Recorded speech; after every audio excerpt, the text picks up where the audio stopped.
Stoicism, sebuah mazhab filosofi yang mengajarkan tentang pentingnya ketenangan, ketangguhan, dan juga kestabilan emosi dalam menghadapi dunia yang random, tidak adil, dan jahat. Stoicism awalnya diajarkan oleh Zeno of Citium yang sebelumnya mendapat musibah besar yang kehilangan semua kekayaannya karena kapalnya tenggelam di perjalanannya. Dia kehilangan semua yang dia miliki karena tindakan tak terduga dari alam. Dilanjutkan oleh Epictetus, seorang budak yang menghabiskan hampir seluruh hidupnya dalam penjara. Kemudian dilanjutkan oleh Seneca, seorang politikus Roma yang pernah bertahan melewati bangkrut dan pengangsian. Dilanjutkan oleh Marcus Aurelius, seorang kaisar Roma yang dalam 19 tahun menuntunnya memimpin perang-perang besar dan di saat yang sama harus menghadapi kematian dari anak-anaknya.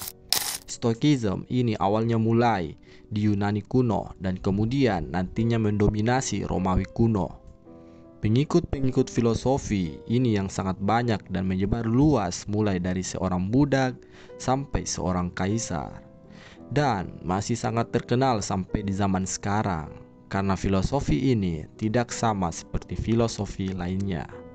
Yang ini membantu kita menghadapi perasaan-perasaan negatif yang muncul karena kejadian-kejadian yang kurang mengenakan yang terjadi kepada kita. Orang yang memahami atau mendalami filosofi ini biasa dikenal sebagai Stoik. Stoik sekarang lebih dikenal sebagai orang yang tenang menghadapi hiruk-pikuk dunia, yang bisa tenang menjalani ketidakadilan dan tetap berusaha dalam menjalani hidupnya.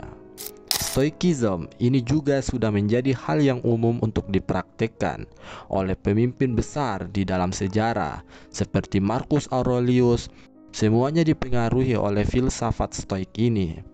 Orang yang stoik adalah orang yang bisa tetap tenang meski sedang tertekan. Stoik adalah orang yang bisa menghindari emosi yang berlebihan, orang yang tahu kapan harus marah dan kapan harus sedih. Dan yang terpenting, orang yang stoik tahu marah terkadang adalah hal yang rasional untuk dilakukan. Tapi dalam kebanyakan situasi, marah-marah gak jelas hanyalah sumber dari keputusan-keputusan yang berujung penyesalan. Begitu juga dengan sedih. Mereka tahu kapan untuk sedih dan kapan untuk berhenti dan melanjutkan hidup. Karena mereka tahu sedih berlebihan tidak akan membawa seseorang kemanapun dalam hidup. Untuk bisa menjadi orang yang stoik, ada beberapa exercise atau latihan yang bisa kita lakukan untuk nantinya meningkatkan kemampuan kita untuk tetap tenang dalam menghadapi dunia yang keras ini. Oke, kita masuk yang pertama, dikotomi of control. Mengetahui bahwa ada hal yang bisa kita kontrol dan ada hal yang tidak bisa kontrol. Kadang kita terlalu mengkhawatirkan hal-hal yang berada di dalam luar kontrol kita yang dapat menyebabkan stres dan nantinya berujung depresi. Hampir semua hal yang ada di dunia ini sebenarnya kita tidak bisa kontrol. Bagaimana pendapat orang lain terhadap kita tidak bisa mengontrol cuaca macet atau bencana alam atau kematian. Tapi walaupun seperti itu, kita bisa mengontrol bagaimana reaksi kita terhadap situasi yang diberikan untuk kita. Sedih atau tidaknya suatu kejadian, adil atau tidaknya, diri kita sendirilah yang menentukannya. Seperti perkataan Marcus Aurelius, itu tidak menyakitiku kecuali jika aku menganggap kejadian itu menyakitkan untukku. Aku bisa memilih tidak. Kenapa kita harus sedih dengan hal yang berada di luar kontrol kita? Kita seharusnya fokus ke hal yang berada di dalam kontrol kita. Ini pentingnya karena bukan hanya bisa memperbagus fokus kita, melainkan meningkatkan kemampuan kita mengubah ekspektasi menjadi realita, tapi juga membantu kita menerima kenyataan dan tidak berakhir malah menyalahkan dunia. Kita gak bisa kembali ke masa lalu untuk mengubah hal yang mungkin salah kita lakukan, tapi kita bisa mengubah bagaimana persepsi kita terhadap masa lalu yang terjadi kepada kita.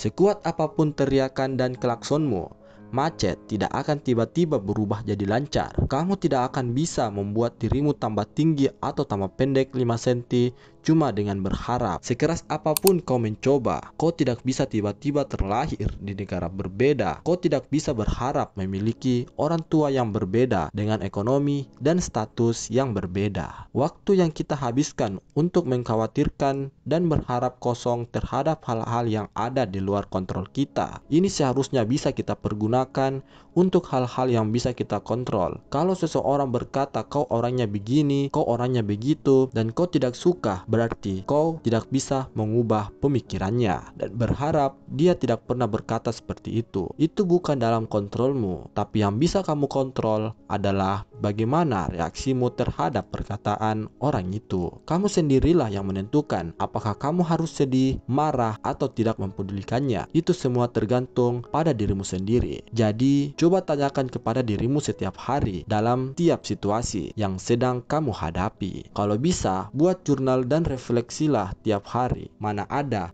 yang dalam kontrolmu dan mana yang tidak, dan tentukan bagaimana tindakanmu terhadap kejadian-kejadian itu. Premeditatio molarum adalah latihan stoik tentang mengimajinasikan hal-hal yang bisa membuat sesuatu jadi buruk atau gagal.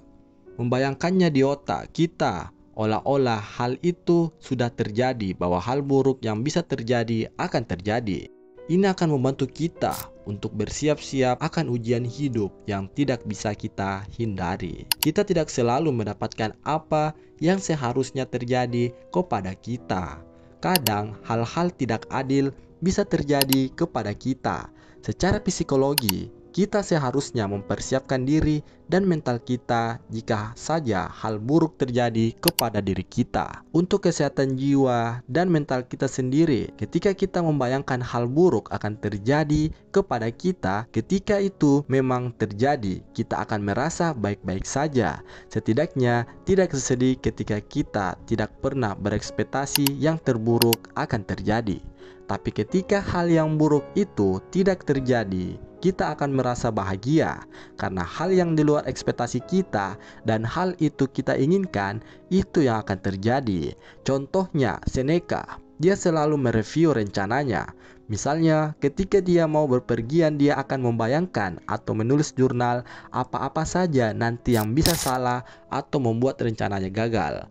Mungkin saja badai datang, kaptennya sakit, atau bisa saja kapalnya dibajak.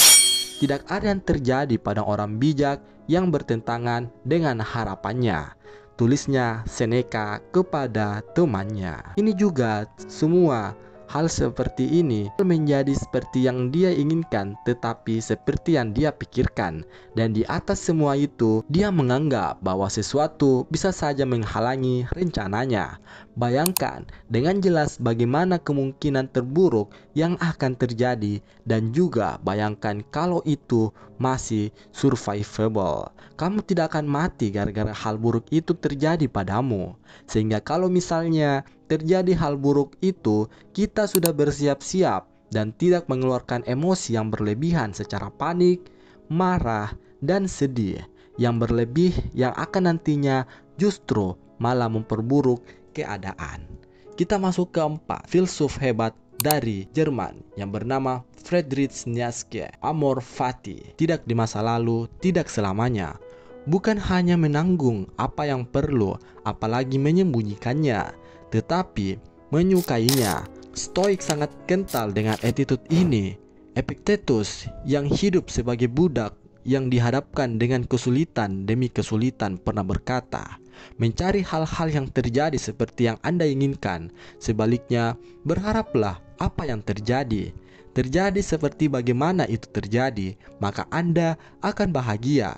Terlalu mencintai mimpi sampai-sampai ke mimpi itu akan berbahaya jika saja mimpi itu nantinya tidak terwujud. Punya mimpi adalah hal yang bagus karena memberikan kita sense of purpose. Tapi dari mimpi-mimpi itu, jangan terlalu terobsesi dengan mimpi dan tujuan. Sesekali praktekkan premeditatio molarum. Bayangkan kalau kamu gagal dalam mencapai mimpi itu.